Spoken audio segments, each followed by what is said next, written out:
Joining us as well is Mr. Arnold Reyes.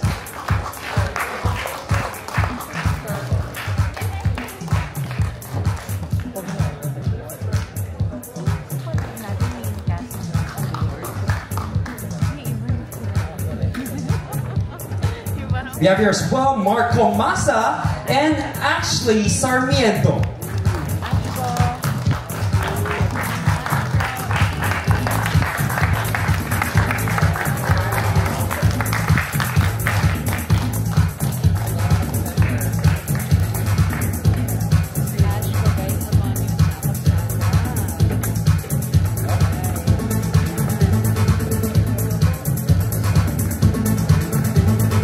Make way for Benjamin Alves.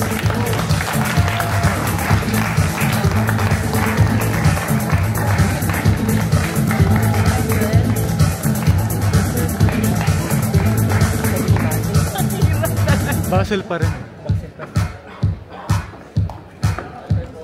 I give you Leon Valentin.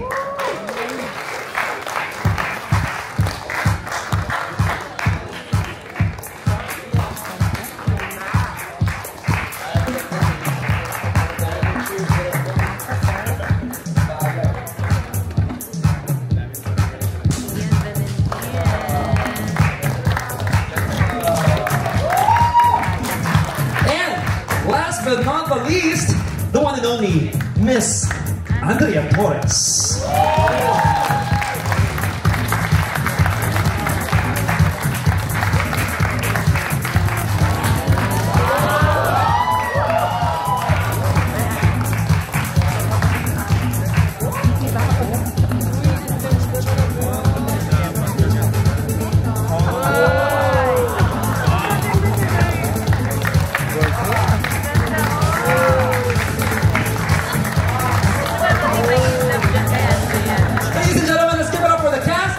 Director of Acusada. And once again, this is now your chance to take a photo of the cast and directors. Please come to the center stage, everybody, and smile for the camera.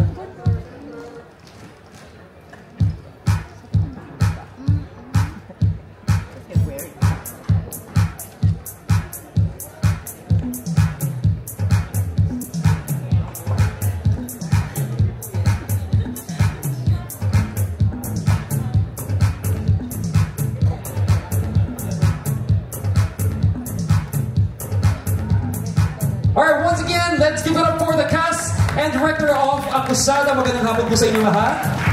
Can they have their microphones, please? Yes. First of all, let's greet everybody. Good afternoon. Lahat po ng mga kapuso natin nandito ngayon, the press, media, friends, and also we are being live streamed online worldwide. Napapanood tayo ngayon, so please also greet our kapuso that are viewing online. Go ahead. Maraming salamat po sa lahat ng dumalo ng MediaCon namin. Thank you for your time. At sa lahat po na nanonood sa live streaming, hello po sa inyo lahat. Sana nagustuhan ninyo ang AVP. We are very proud of our show. Panibagong konsepto po ito. Kung nakita nyo yung mga fast-paced na kwentong napapanood nyo ngayon sa GMA, times 2 pa po ito. Meron kami experiment na ginawa. At ang masasabi ko lang po, tapusin niyo po ang bawat episode dahil hanggang huli, minake sure namin na meron pa rin kayong aabangan. And honestly, every episode feels like a pilot episode. Maraming salamat po. Napaka-bigat po ng kwentong to, pero ang mapapromise namin sa inyo, may suspense, may drama, may love story, merong mga kaganapan na sure kami makakarelate kayo dahil tungkol sa pamilya, tungkol sa sarili, at lahat tayo may mga maling desisyon sa buhay, pero kung mabuti tayong tao, we'll know how to make our way around it, diba? Aring ganyan. So, abangan niyo po June 30, Acusada.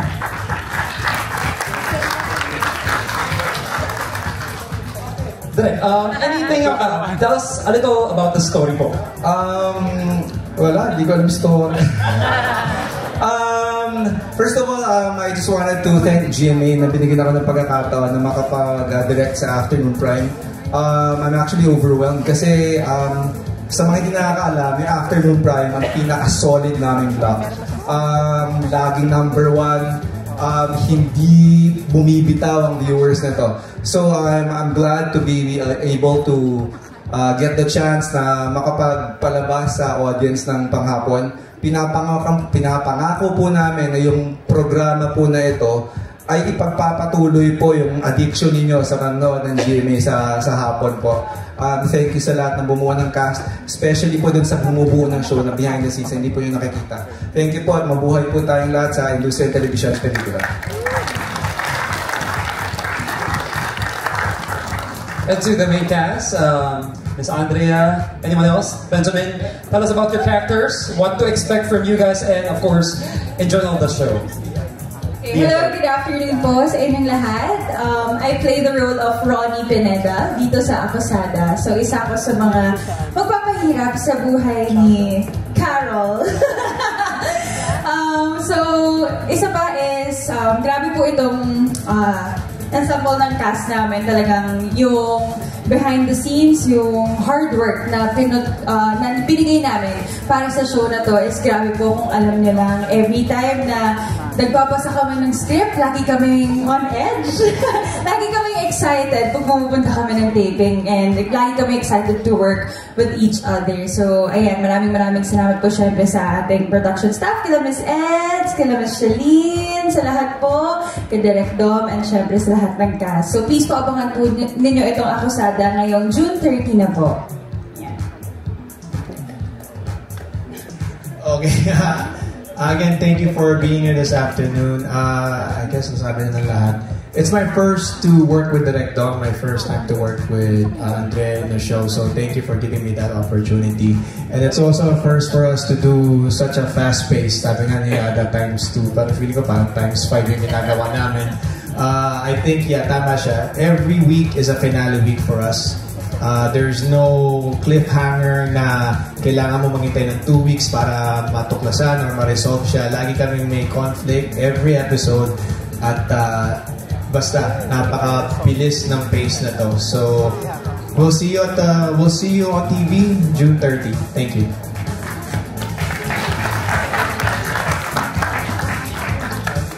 Hello po, good afternoon po sa inyong lahat. First of all po, gusto ko po magpasalamat sa GMA for giving me this opportunity. Talagang very challenging po yung role na to para sa akin dahil ngayon lang po dito ako mag-heavy drama. I'll be playing the role of Amber Santos, isang loving and sweet daughter na laging nandyan para sa dad niya. Hello po everyone. First of all, maraming salamat po sa lahat na nandito. I'll be playing the role of Tristan Astor, isang mapagmahal at supportive na kapatid ng ate ko na si Miss Andrea, na magiging si Carolina Astor. And si Tristan kasi maaga siyang namulat sa realidad ng buhay, kaya marami siyang pagsubok na kailangan pagdaanan natin na at a very early age. So ito, I'm really excited. I really believe na this is gonna be a roller coaster of emotions for you guys. So, abangan mo natin ito. Nagpapasalamat din ako kay Direk Dom for making this all possible. And of course, sa Prod, maraming salamat po.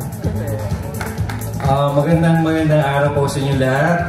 Maraming salamat po sa suporta ninyo sa aming palabas. Acosada, malapit na po. Ang role ko po dito ay si Dennis, isang mabuting kaibigan ni Wilfred. So, ano yung tanong mo?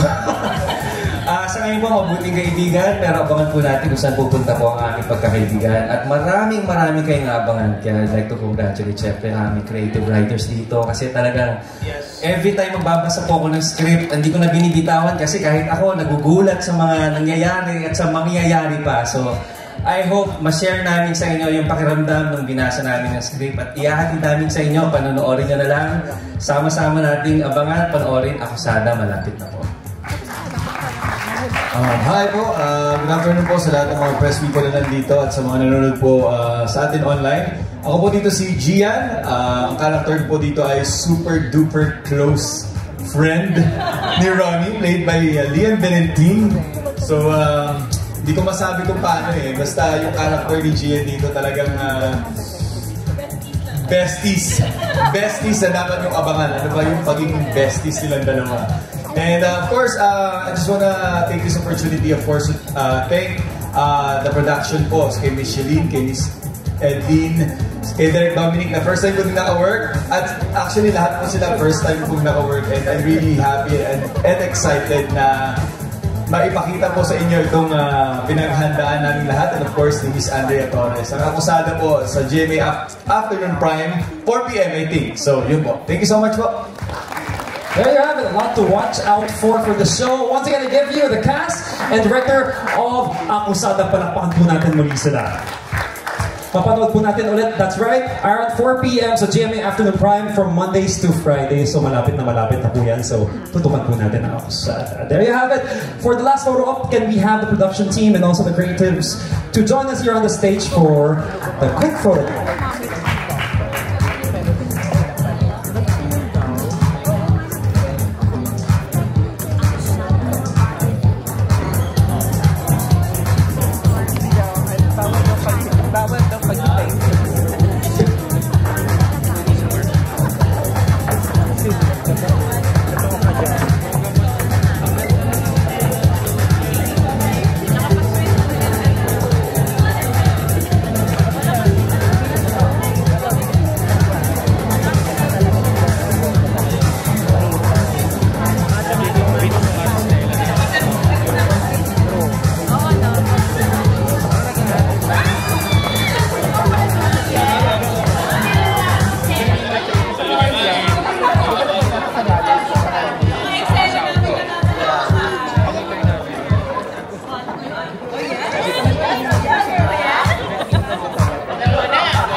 Directors, production team, and creatives of Akusada.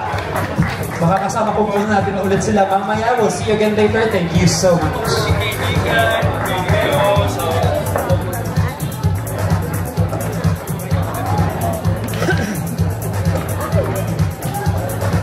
And let this